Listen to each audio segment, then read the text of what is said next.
₹1.5 करोड़ से ज्यादा का सामान लोगों ने खरीदा। इस महीने चल रहे खादी महोत्सव ने एक बार फिर बिक्री के अपने सारे पुराने रिकॉर्ड तोड़ दिए हैं। आपको एक और बात जानकर भी बहुत अच्छा लगेगा। 10 साल पहले देश में जहां खादी प्रोडक्ट्स की बिक्री बड़ी मुश्किल से 30,000 करोड़ रुपए से भी कम थी, अब ये बढ़कर 1.25 लाख करोड़ रुपए के आसपास पहुंच रही है। खादी की बिक्री बढ़ने का मतलब है इसका फायदा शहर से लेकर गांव तक में अलग-अलग वर्गों तक पहुंचता है। इस बिक्री का लाभ हमारे बुनकर, हस्तशिल्प के कारीगर, हमारे किसान, आयुर्वेदिक पौधे लगाने वाले, कुटीर उद्योग सबको लाभ मिल रहा है। और यही तो वोकल फॉर लोकल अभियान की ताकत है और धीरे धीरे आप सब देशवासियों का समर्थन भी बढ़ता जा रहा है। साथियों, आज मैं अपना एक और आग्रह आपके सामने दोहराना चाहता हूं और बहुत ही आग्रह पूर्वक दोहराना चाहता हूं। जब भी आप पर्यटन पर जाएं, तीर्थाटन पर जाएं, तो वहां के स्थानीय कलाकारों के द्वारा बनाए गए उत्पादों को जरूर खरीदें। आप अपनी उस यात्रा के कुल बजट में स्थानीय उत्पादों की खरीदी को एक महत्वपूर्ण प्राथमिकता के रूप में जरूर रखें। 10% हो, 20% हो, जितना आपका बजट बैठता हो, लोकल पर जरूर खर्च करिएगा और वहीं पर खर्च कीजिएगा।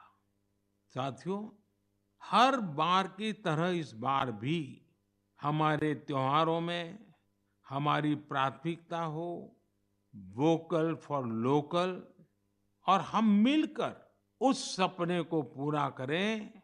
हमारा सपना है आत्मनिर्भर भारत।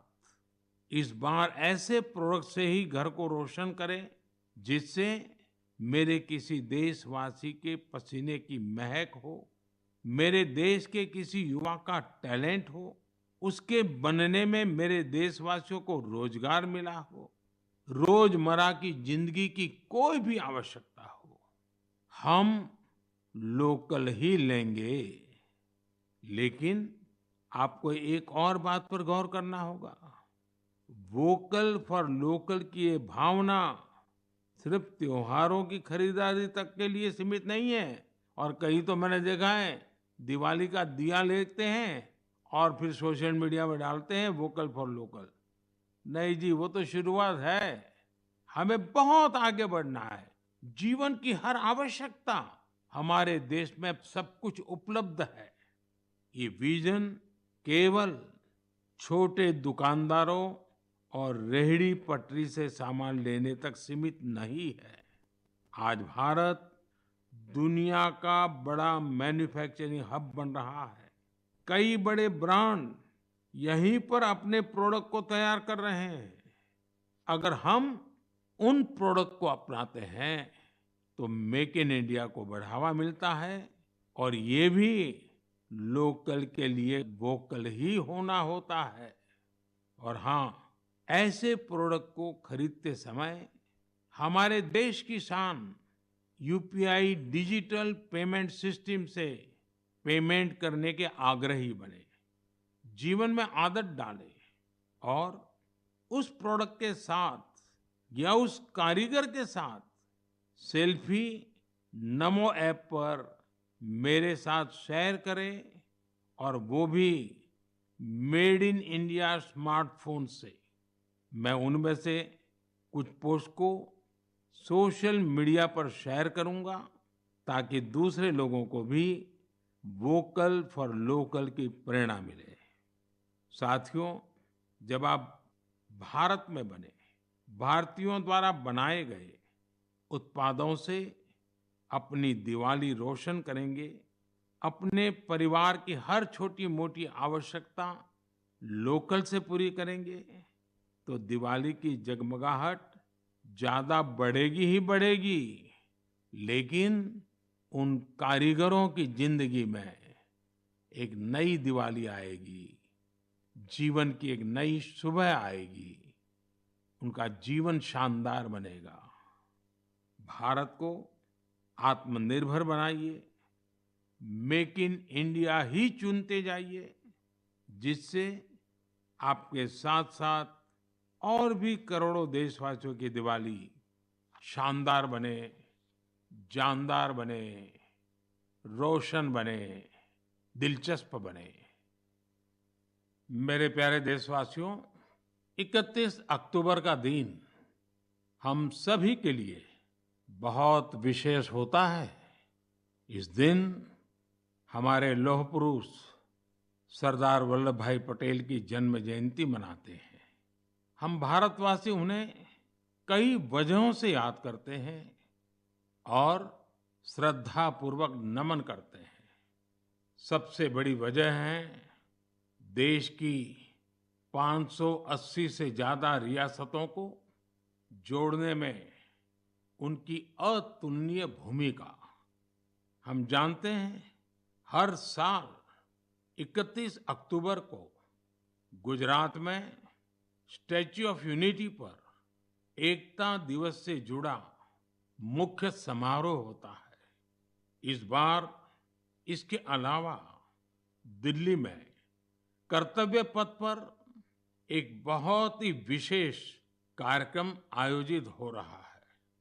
आपको याद होगा, मैंने पिछले दिनों देश के हर गांव से, हर घर से मिट्टी संग्रह करने का आग्रह किया था।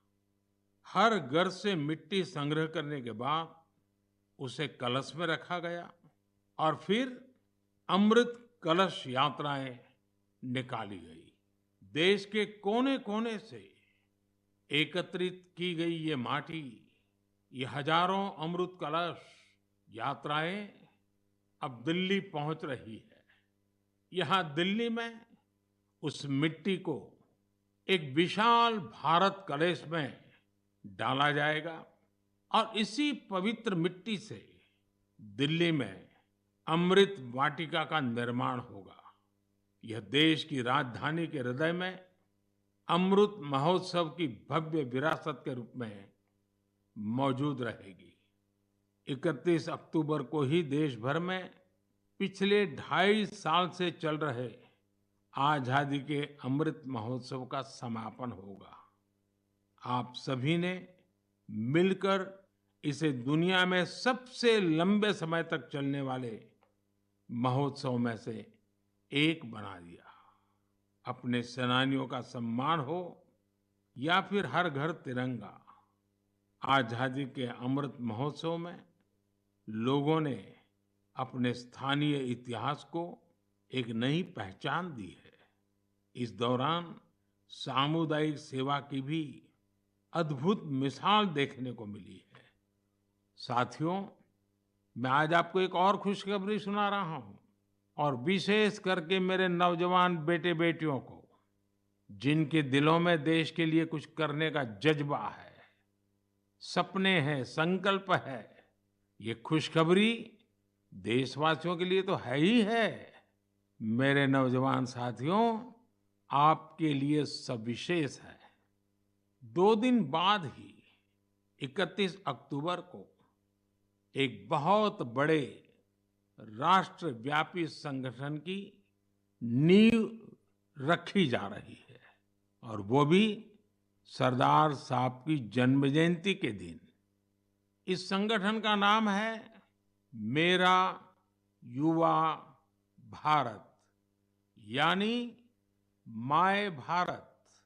माय भारत संगठन भारत के युवाओं को राष्ट्र निर्माण के विभिन्न आयोजनों में अपनी सक्रिय भूमिका निभाने का अवसर देगा।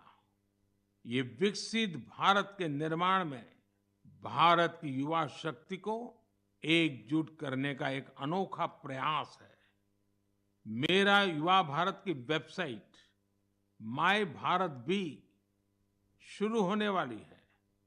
मैं युवाओं से आग्रह करूंगा, बार बार आग्रह करूंगा कि आप सभी मेरे देश के नौजवान, आप सभी मेरे देश के बेटे बेटी MyBharat.gov.in पर रजिस्टर करें और विभिन्न कार्यक्रम के लिए साइन अप करें।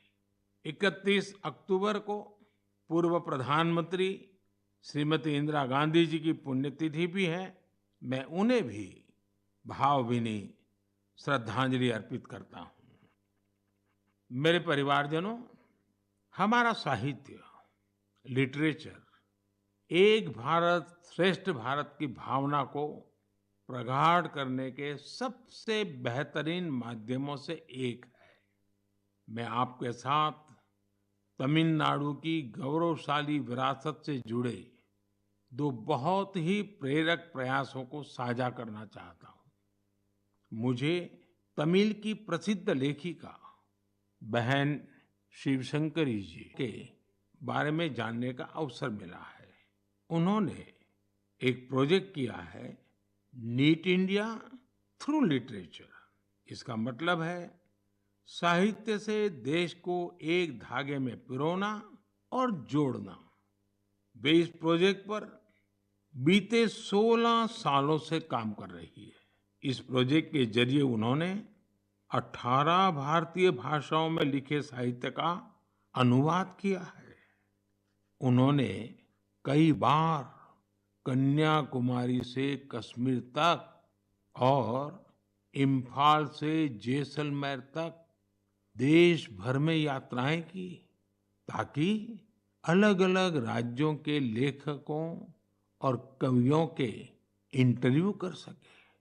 शिवशंकरी जी ने अलग-अलग जगहों पर अपनी यात्रा की, ट्रैवल कमेंट्री के साथ उन्हें पब्लिश किया है। ये तमिल और अंग्रेजी दोनों भाषाओं में है। इस प्रोजेक्ट में 4 बड़े वॉल्यूम्स हैं और हर वॉल्यूम भारत के अलग-अलग हिस्से को समर्पित है। मुझे उनकी इस संकल्प शक्ति पर गर्व है। साथियों, कन्याकुमारी के थिरु A.K. पेरुमल जी का काम भी बहुत प्रेरित करने वाला है।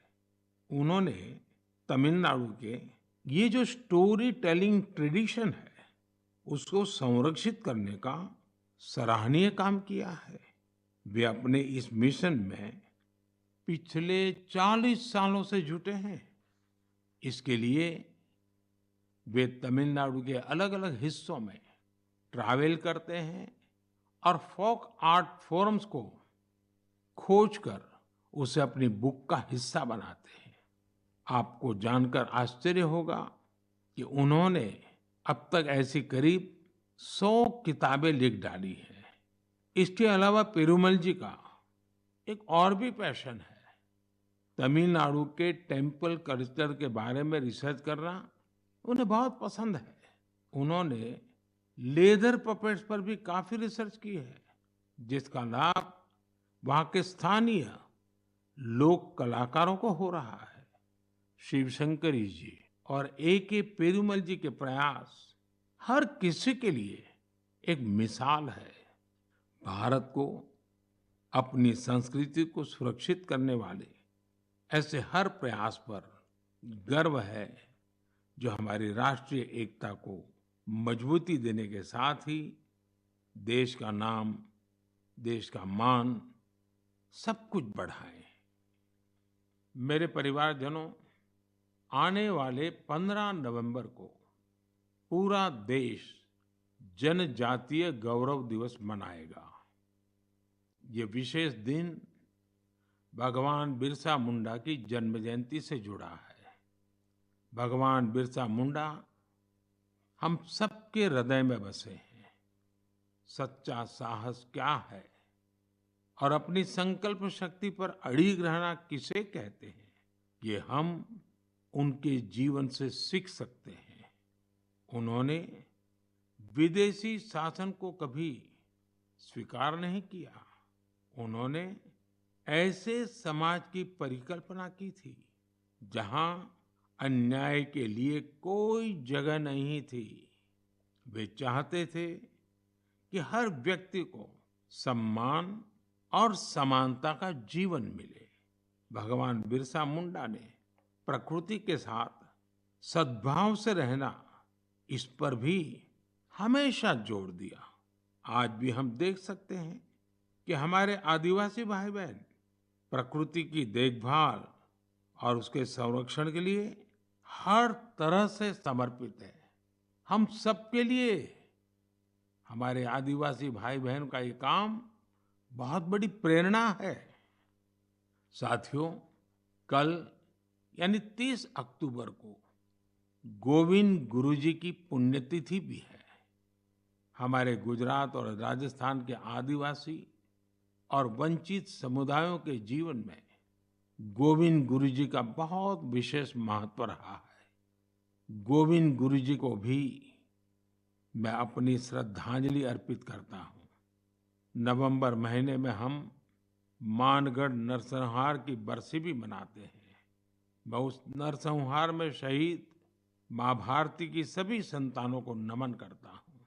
साथियों, भारतवर्ष में आदिवासी योद्धाओं का समृद्ध इतिहास रहा है। इसी भारत भूमि पर महान तिलका मांझी ने अन्याय के खिलाफ बिगुल फूंका था।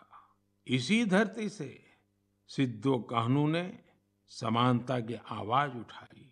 हमें गर्व है कि जन योद्धा टंट्या भील ने हमारी धरती पर जन्म लिया। हम शहीद वीर नारायण सिंह को पूरी श्रद्धा के साथ याद करते हैं, जो कठिन परिस्थितियों में अपने लोगों के साथ खड़े रहे। वीर रामजी गोंड हो, वीर गुंडा धूर हो, भीमा नायक हो, उनका साहस आज भी हमें प्रेरित करता है। अल्लूरी सीताराम राजू ने आदिवासी भाई बहनों में जो अलग जगाई, उसे देश आज भी याद करता है। नॉर्थ ईस्ट में कियांग नोबांग और रानी गाइदिन्ल्यू जैसे स्वतंत्रता सेनानियों से भी हमें काफी प्रेरणा मिलती है। आदिवासी समाज से ही देश को राजमोहिनी देवी और रानी कमलापति जैसी वीरांगनाएं मिली। देश इस समय आदिवासी समाज को प्रेरणा देने वाली रानी दुर्गावती जी की 500वीं जयंती मना रही है। मैं आशा करता हूं कि देश के अधिक से अधिक युवा अपने क्षेत्र की आदिवासी विभूतियों के बारे में जानेंगे और उनसे प्रेरणा लेंगे। देश अपने आदिवासी समाज का कृतज्ञ है, जिन्होंने राष्ट्र के स्वाभिमान और उत्थान को हमेशा सर्वोपरि रखा है। मेरे प्यारे देशवासियों, त्योहारों के इस मौसम में इस समय देश में स्पोर्ट्स का भी परचम लहरा रहा है। पिछले दिनों एशियन गेम्स के बाद पैरा एशियन गेम्स में भी भारतीय खिलाड़ियों ने जबरदस्त कामयाबी हासिल की है। इन खेलों में भारत ने 111 मेडल जीतकर एक नया इतिहास रच दिया है। मैं पैरा एशियन गेम्स में हिस्से लेने वाले सभी एथलीट्स को बहुत बहुत बधाई देता हूँ। साथियों, मैं आपका ध्यान special Olympics world summer games की ओर भी ले जाना चाहता हूँ। इसका आयोजन बर्लिन में हुआ था। ये प्रतियोगिता हमारे इंटेलेक्चुअल डिसेबिलिटीज वाले एथलीटों की अद्भुत क्षमता को सामने लाती है। इस प्रतियोगिता में भारतीय दल ने 75 गोल्ड मेडल सहित 200 पदक जीते। रोलर स्केटिंग हो, बीच वॉलीबॉल हो, फुटबॉल हो या लॉन टेनिस, भारतीय खिलाड़ियों ने मेडल्स की झड़ी लगा दी। इन पदक विजेताओं की लाइफ जर्नी काफी इंस्पायरिंग रही है। हरियाणा के रणवीर सैनी ने गोल्फ में गोल्ड मेडल जीता है। बचपन से ही ऑटिज्म से जूझ रहे रणवीर के लिए कोई भी चुनौती गोल्फ को लेकर उनके जुनून को कम नहीं कर पाई। उनकी माँ तो यहाँ तक कहती हैं कि रणवीर की वजह से परिवार में आज सब गोल्फर बन गए हैं। पुडुचेरी के 16 साल के टी विशाल ने 4 मेडल जीते। गोवा की सिया सरोदे ने पावर लिफ्टिंग में 2 गोल्ड मेडल सहित 4 पदक अपने नाम किए। 9 साल की उम्र में अपनी मां को खोने के बाद भी उन्होंने खुद को निराश नहीं होने दिया। छत्तीसगढ़ के दुर्ग के रहने वाले अनुराग प्रसाद ने पावर लिफ्टिंग में 3 गोल्ड और 1 सिल्वर मेडल जीता है। ऐसी ही प्रेरक गाथा झारखंड के इंदु प्रकाश की है, जिन्होंने साइकिलिंग में 2 मेडल जीते हैं। बहुत ही साधारण परिवार से आने के बावजूद इंदु ने गरीबी को कभी अपनी सफलता के सामने दीवार नहीं बनने दिया। मुझे विश्वास है कि इन खेलों में भारतीय खिलाड़ियों की सफलता इंटेलेक्चुअल डिसेबिलिटीज का मुकाबला कर रहे अन्य बच्चों और परिवारों को भी प्रेरित करेगी। मेरी आप सबसे भी प्रार्थना है, आपके गांव में, आपके गांव के अगल-बगल में ऐसे बच्चे जिन्होंने इस खेलकूद में हिस्सा लिया है या विजयी हुए हैं, आप सपरिवार उनके साथ जाइए, उनको बधाई दीजिए और कुछ पल उन बच्चों के साथ बिताइए। आपको एक नया ही अनुभव होगा। परमात्मा ने उनके अंदर ऐसी एक शक्ति भरी है, आपको भी उसके दर्शन का मौका मिलेगा। जरूर जाइएगा। मेरे परिवारजनों, आप सभी ने गुजरात के तीर्थ क्षेत्र अंबाजी मंदिर के बारे में तो अवश्य ही सुना होगा। यह एक महत्वपूर्ण शक्तिपीठ है, जहां देश विदेश से बड़ी संख्या में श्रद्धालु मां अंबे के दर्शन के लिए पहुंचते हैं। यहाँ गब्बर पर्वत के रास्ते में आपको विभिन्न प्रकार की योग मुद्राओं और आसनों की प्रतिमाएं दिखाई देगी।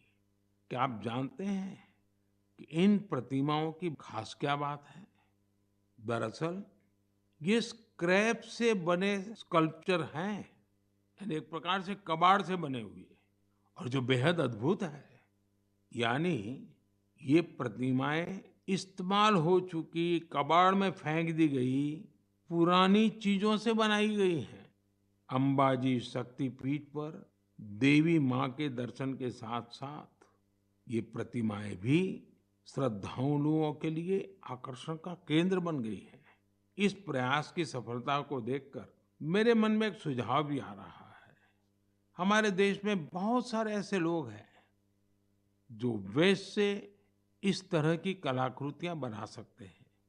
तो मेरा गुजरात सरकार से आग्रह है कि वो एक प्रतियोगिता शुरू करे और ऐसे लोगों को आमंत्रित करे। ये प्रयास गब्बर पर्वत का आकर्षण बढ़ाने के साथ ही पूरे देश में वेस्ट टू वेल्थ अभियान के लिए लोगों को प्रेरित करेगा। साथियों, जब भी स्वच्छ भारत और वेस्ट टू वेल्थ की बात आती है तो हमें देश के कोने-कोने से अनगिनत उदाहरण देखने को मिलते हैं। असम के कामरूप मेट्रोपॉलिटन डिस्ट्रिक्ट में अक्षर फोरम इस नाम का एक स्कूल बच्चों में सस्टेनेबल डेवलपमेंट की भावना भरने का, संस्कार का एक निरंतर काम कर रहा है। यहाँ पढ़ने वाले विद्यार्थी हर हफ्ते प्लास्टिक वेस्ट जमा करते हैं, जिसका उपयोग इको फ्रेंडली ईंटें और चाबी की चेन जैसे सामान बनाने में होता है। यहाँ स्टूडेंट्स को रिसाइकलिंग और प्लास्टिक वेस्ट से प्रोडक्ट बनाना भी सिखाया जाता है। कम आयु में ही पर्यावरण के प्रति ये जागरूकता इन बच्चों को देश का एक कर्तव्यनिष्ठ नागरिक बनाने में बहुत मदद करेगी। मेरे परिवारजनों, आज जीवन का कोई ऐसा क्षेत्र नहीं जहां हमें नारी शक्ति का सामर्थ्य देखने को नहीं मिल रहा हो। इस दौर में जब हर तरफ उनकी उपलब्धियों को सराहा जा रहा है, तो हमें भक्ति की शक्ति को दिखाने वाली एक ऐसी महिला संत को भी याद रखना है, जिसका नाम इतिहास के सुनहरे पन्नों में दर्ज है। देश इस वर्ष महान संत मीराबाई की 525वीं जन्म जयंती मना रहा है। वो देश भर के लोगों के लिए कई वजहों से एक प्रेरणा शक्ति रही है। अगर किसी की संगीत में रुचि हो, तो वो संगीत के प्रति समर्पण का बड़ा उदाहरण ही है। अगर कोई कविताओं का प्रेमी हो, तो भक्ति रस में डूबे मीराबाई के भजन उसे अलग ही आनंद देते हैं। अगर कोई दैवीय शक्ति में विश्वास रखता हो, तो मीराबाई का श्री कृष्ण में लीन हो जाना उसके लिए एक बड़ी प्रेरणा बन सकता है। मीराबाई संत रविदास को अपना गुरु मानती थी। वो कहती भी थी, गुरु मिलिया रैदास, दीनी ज्ञान की गुटकी। देश की माताओं, बहनों और बेटियों के लिए मीराबाई आज भी प्रेरणा पुंज है। उस कालखंड में भी उन्होंने अपने भीतर की आवाज को ही सुना और रूढ़िवादी धारणाओं के खिलाफ खड़ी हुई। एक संत के रूप में भी वे हम सबको प्रेरित करती हैं।